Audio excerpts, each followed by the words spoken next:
ดีๆนะเผื่อเดียหนาวคิดถึงเราบ้างนะ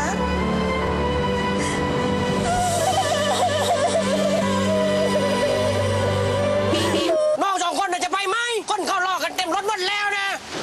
อีก2 ป้ายเจอกันนะอ๋อ